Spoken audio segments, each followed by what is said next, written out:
Okay.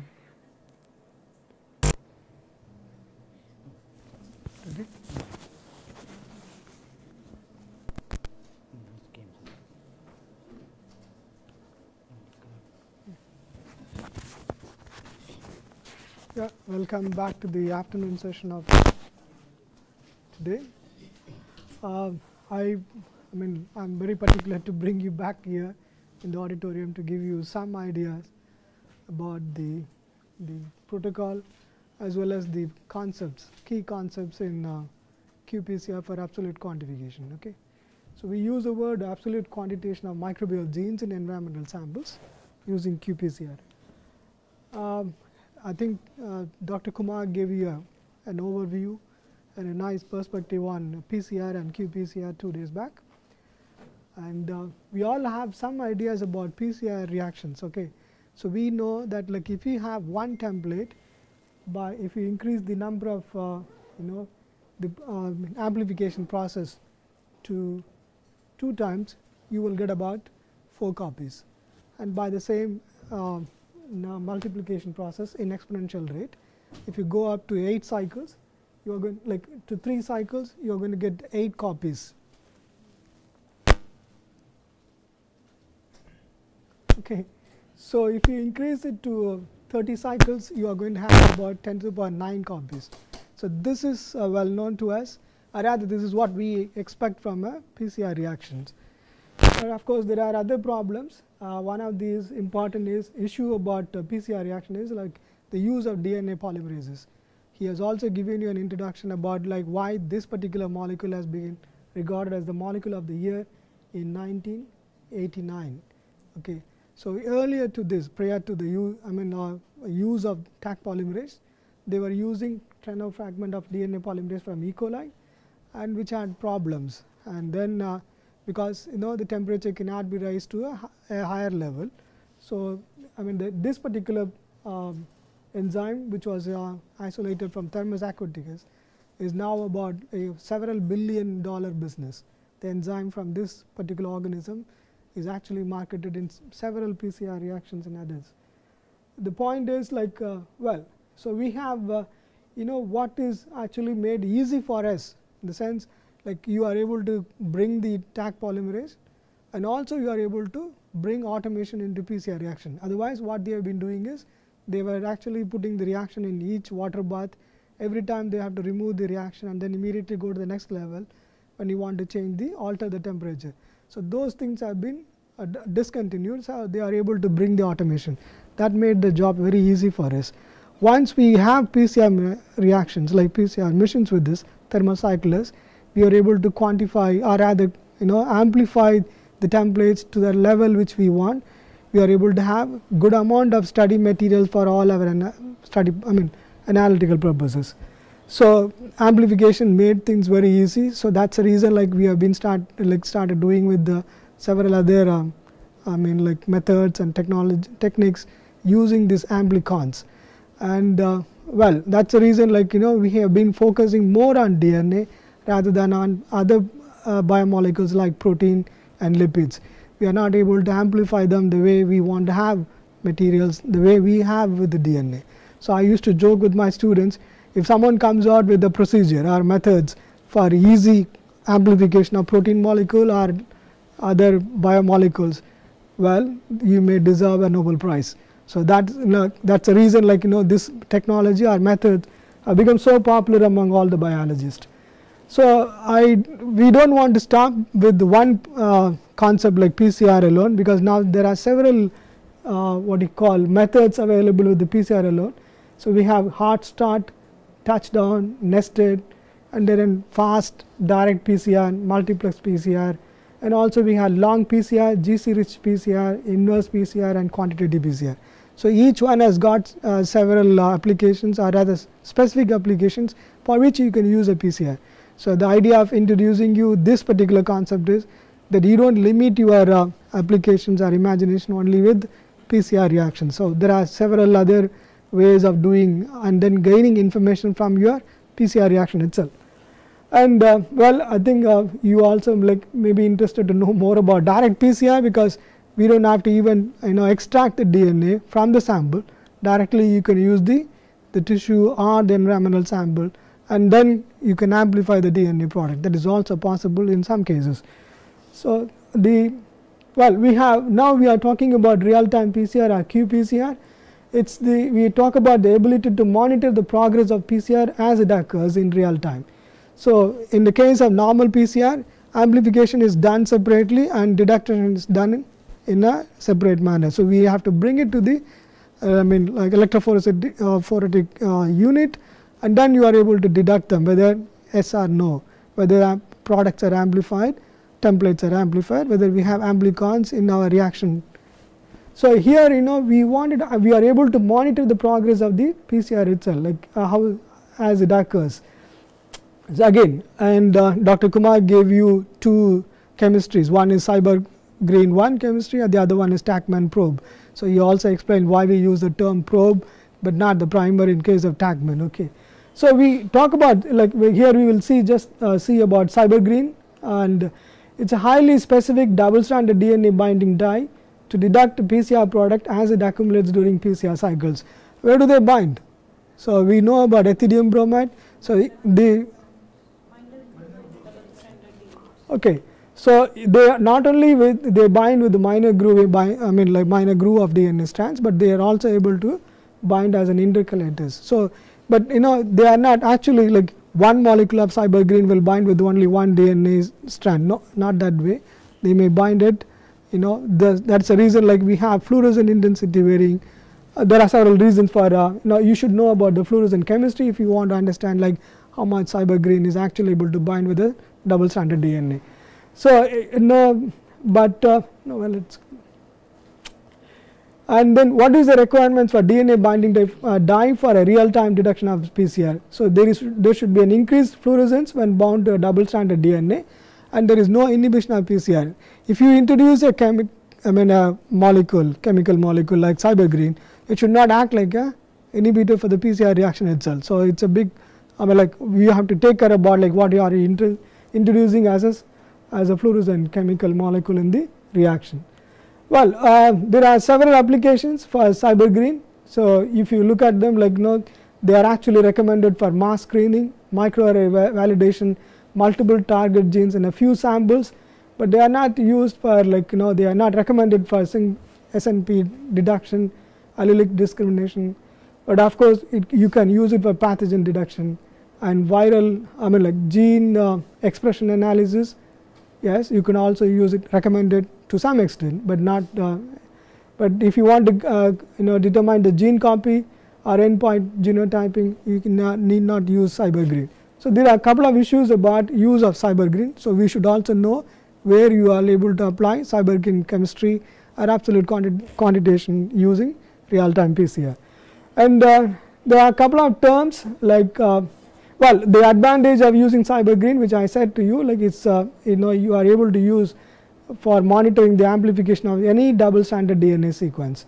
So, no probe is required. So, the cost is very less compared to your TaqMan probe, and the disadvantage is it may generate false positive signals. So, you need to be really careful about like what are you generating, and there is an amount of non-specific binding with the CyberGreen. So, there are few couple of disadvantages using CyberGreen that actually makes this this particular chemistry limited for some of the application which I showed you earlier.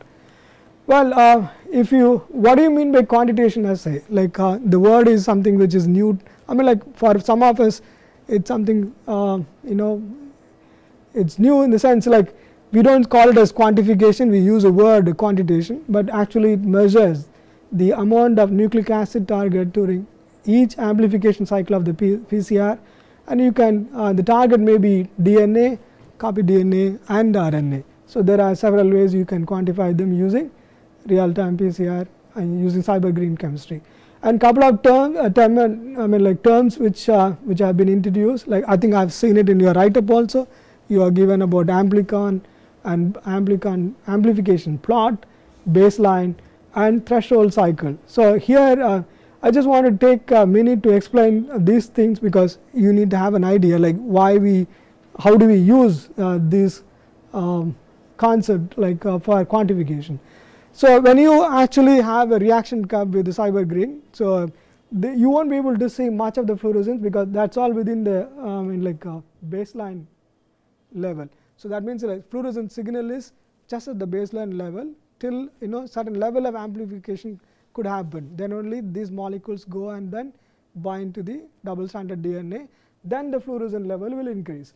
So that's when the fluorescence level, when it increases, we call them as threshold cycle. You put C first and then T as a subscript, like CT we call it. Some of the companies, they also use quantification cycle CQ. So that also I will introduce you.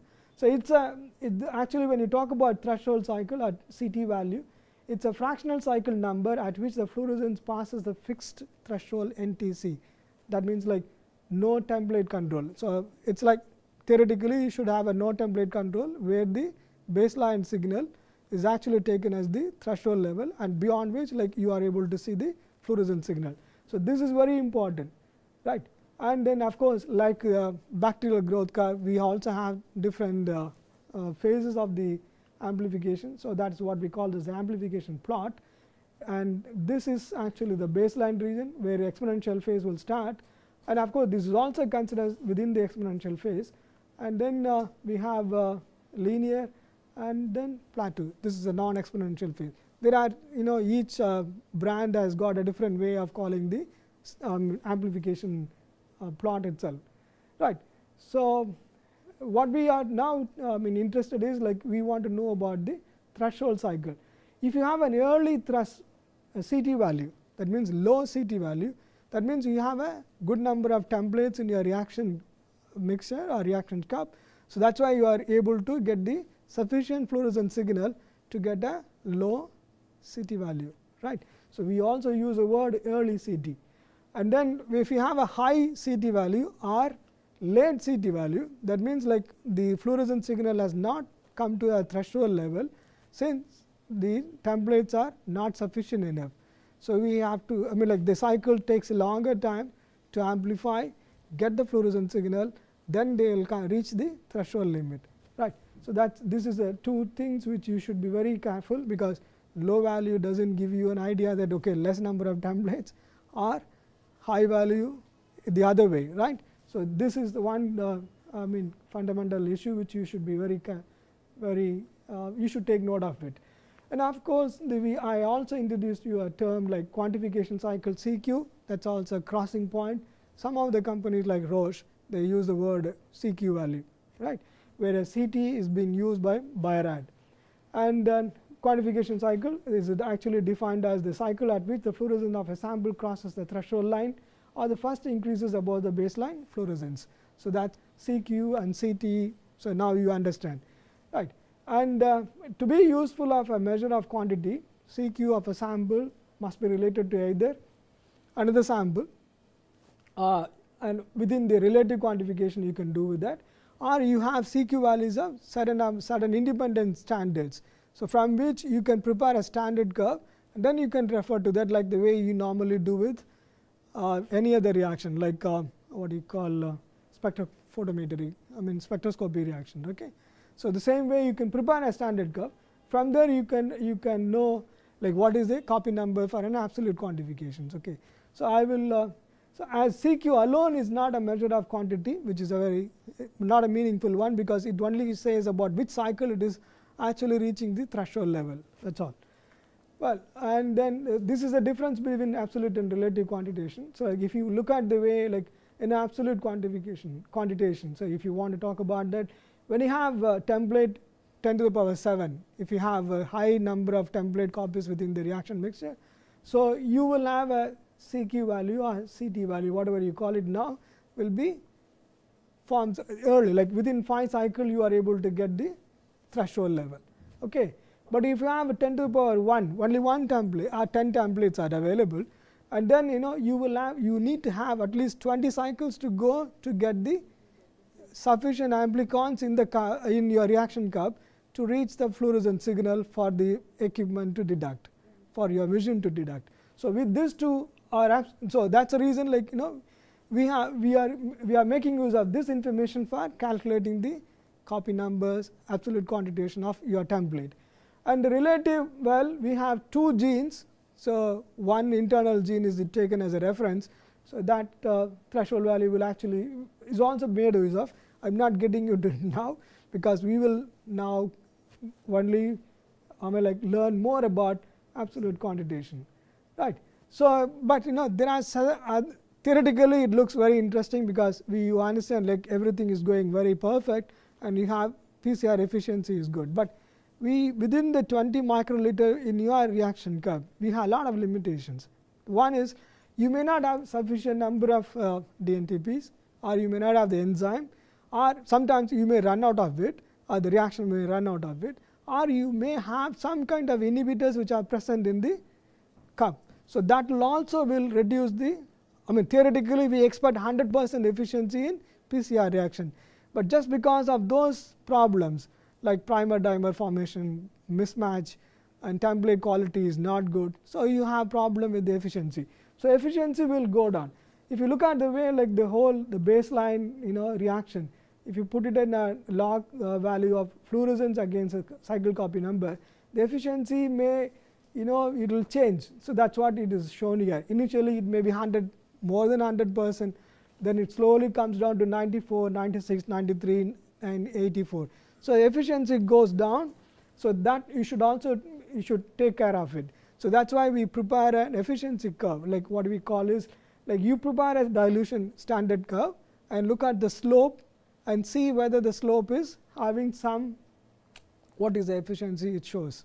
There is a equation E is equal to 10 to the power minus 1 divided by minus 3.330 will show you what is the efficiency of your reaction. So, when you prepare a standard curve, you know about the slope, how to calculate the slope, and slope will give you an idea what is the efficiency of PCR amplification. So, these two has to be taken care, preparing standard curve, looking at the efficiency. These two are very important when you want to calculate, like if you want to calculate the number of gene copies, which copy number, I will say copy number gene copies has got some kind of a contradiction. When you talk about copy number, geneticists they are not happy with us, because they say you are talking about something else. But as microbiologists and pathologists, we know what we talk about, like we talk about the gene copies. Okay. So, I will there are 2 ways of looking at the efficiency. Efficiency could be calculated using the fluorescence increase, okay, and the increase in fluorescence, that is efficiency Fi, or you can also prepare a series of dilution series and then calculate the efficiency. So, that is EDS. So, there are 2 ways. The point is I want you to read this paper by Brackenstock in Applied Environmental Microbiology, published in 2012. So, he has given you us like how to calculate the efficiency in 2 different methods. Okay. The point is like although the equipment is very sturdy, robust and easy to use, but if you do not understand the basic concept, like the ideas which have gone into the quantification protocols or methods, and you may not be able to use them to your advantage. So, the best thing you should know what are the ways one can calculate the efficiency. So, if here if you put the threshold fluorescence in the logarithmic scale against the cycle, then you have a slope that could be also used to quantify efficiency. And if you have a series of dilution and you have CT value and the log number. So, here also you will be able to find the efficiency. There are 2 ways to quantify the efficiency. And again then how do we prepare a standard curve? So, all of us must be knowing now that like we have gone through several practicals, got an idea like what is the template, what is the length of PCR amplicon, and then if you know the sequence of your amplicon, you are very you are in a very safe place, because you will be able to even know what is the molecular mass of the amplicon. For each one of molecule you will be able to quantify them. So, make use of that information to know like what is you quantify the amount of DNA in your PCR amplicon in a PCR reaction, and then multiply with the several like Avogadro number constant, you will be able to find out the number of copies of that amplicon present in your reaction vessel rather. So, that is also easy. So, then of course, Okay, I am not getting into all this detail in a very short time, but you have to appreciate like these are being taken care of before you get the final value in your software of the equipment, right. These are being taken care of, but you should also know like how they are being taken care of. So, well, there are several assay, I'll say you need to be very careful about like when you set up a PCR, real time PCR assay. Of course, everyone knows about the DNA preparation. If your DNA material is not pure enough, then your whole efficiency of amplification will also get altered, because you do not get the 100% which we set for each amplification cycle. I am talking about each amplification cycle. So, overall is also important, but each amplification cycle also is actually being determined by the DNA preparation. Well, and then if you prepare the DNA, you again go for quantification. Like I will start with the sample which you are using for preparing the DNA itself. Weigh that sample quantitatively, and then you use the same quantity, whatever you quantified material for preparing the DNA. Start from there. That is the material you have to begin with for qPCR. Okay. And then well, quantify the DNA. Then the type of the template, which of course we may not have a control over it, because what is the gene which you want to quantify, that is very important. So, the GC, the repeats, GC rich regions, all will have a say on the PCR amplification efficiency. And then of course, primer design. Well, you need to be really careful. I used to ask my students to run the normal PCR, see the products couple of times to see you do not have false amplification, or you do not have multiple bands coming up in your electrophoretic gel, and make sure that your design and then amplicons are good. And then again like DNTPs, magnesium concentration, Taq polymerase, and internal reference dye by the instrument type. Which instrument you are using, what is the internal standard they want you to use. Sometimes you have to use different chemistry like rocks as an internal standard, so that your baseline fluorescence is actually normalized, and you know what is the starting point from which like you will have a cyber green fluorescence is measured.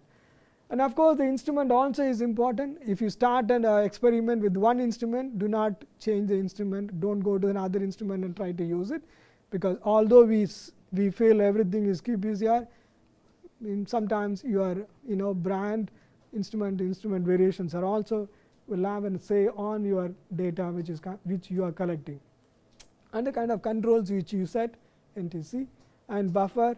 Of course, data analysis, melting curve. Nowadays this is available in the software itself, so you can have an idea whether you are only getting amplicons or some other dimers is also appearing in the melting curve. These analyses have to be done. Well, couple of run you have to do without actually going for the actual quantification of your gene, and then start your experiment and prepare your standard curve. There are several ways of preparing the standard curve. So, when this is the important step, because if your standard curve is going to determine, or rather it is going to play a major role in the values which you are going to get. So, if you are using a, I will say if you actually amplify a template, a gene of interest, and then purify it, make serial dilution, and then you can go for a standard curve, or you take the amplicon, clone it, put it in a vector, isolate the vector, purify it, prepare serial dilution, and then you go for quantification. So, in the level of precise information which you want, you can decide, and then you go for the preparation of standard curves. Of course, then the kind of material which you are using for quantitation is also important. Suppose you isolate you wanted to quantify the material in a particular soil type, you try to use the same soil for preparing standard curve. So, you use one soil type and then try to use it in another soil type, extrapolate them, we have some problem. We will have some problem because inhibitors usually will come up. So, even after you prepare the DNA, you purify them, get a good template, and then you go for PCR amplification. Avoid all those impurities after DNA preparation. These are some steps which you have to introduce when you want to have a high quality data. Well, this is the way you have to prepare a standard curve, log DNA dilution, and then CT value. So you can also get the regression equation, which actually should say more about the I mean, like what you call R square value should be more than 0.99. Then you will be able to use it. And then, you know, if you look at the slope, well, you will be able to understand about the efficiency of the reaction, and that can also be, I mean, you should also make use of them. And of course, as I said to you earlier, you should be able to quantify the number of copies present in each amplicon, which you are going to use for your standard curve. So all those details I have given it in this. And then the protocol has to be prepared for each gene of interest, and say use it, I mean, carefully for each gene which you are going to put in your qPCR analysis. Well, I think this you can pick it up from any of the website. Thermo Fisher has got a nicely detailed the protocols in their website, modified as you want to do it in your laboratory, and go for quantification, right? And of course, you may have problem with the no PCR product. You can avoid it once you have a normal PCR done, and you know your PCR products are coming for the primers which you have designed. Also, I will say that like as far as qPCR is concerned, do not go for amplicon length more than 250. Try to have within 150 to 250, because if you have a longer amplicon length, that is going to affect your quantification. Like efficiency is also getting affected. So you select a primers set in such a way that your amplicon length is not crossing, like it's within 150 to 250. That's from our experience. So if you do have it, well, your slope is going to get problems. And then look for primer dimer, and then also like check whether multiple bands are gel or multiple peaks in the melting curve. Avoid all of them. And then non-specific amplicon also you should avoid. Well, you are set. You can now go for your qPCR. You can ask me questions related to that. Although my equipment is very, like the one which you used, we can use for absolute quantitation. But understand, like there are new methods of looking at the data, or quantifying the number of gene copies which are present in an environmental sample. So you improve them regularly rather than sticking out with only one method. Several new ways of statistical analysis also coming up, and of course you should have more replications to avoid the failure, or to improve your accuracy in the data, improve the precision. Any questions now? And for this particular lab practical, I requested one of my students, Ilekia, to bring her own DNA sample and PCR, cyber green primers. So setting up experiment is going to be easy because it doesn't involve much work, because everything has been done by her. So she has brought DNA sample and primer set and cyber green strips. So all you have to do is simply add it in the master, and use the master mix and set the reaction. She will show how to prepare, set the equipment for quantification, and also to collect the data and then analyze the data. Important point is, before you select, you work with any particular gene, prepare the standard curve so that you are very sure that like you will be able to count, or rather quantify the gene copies, right? Okay. Okay. So that was the lecture about absolute quantitation. This lecture is equal to the lecture what I delivered here on real-time PCR. So with that, I think both the technology, that is relative quantitation and absolute quantitation, that is communicated to you. Now you go back to the lab, you do this practical absolute quantitation. Once the reaction is set up, then we will start another very small practical about and the data analysis of relative quantitation real-time PCR. Okay, that we will do it in the lab itself. So after that, maybe around 4:30 we should be able to complete. So reaction setup should not take more than half an hour. A reaction setup will not take more than half an half. hour. I mean, 30. Yeah. Yeah. Okay, and then reaction will take about 1.5 hours. Okay. Then start the machine. Then you can come back here. We have the student presentation. We'll try to wind up around 5:30. Okay. Now you'll break and go to the lab now.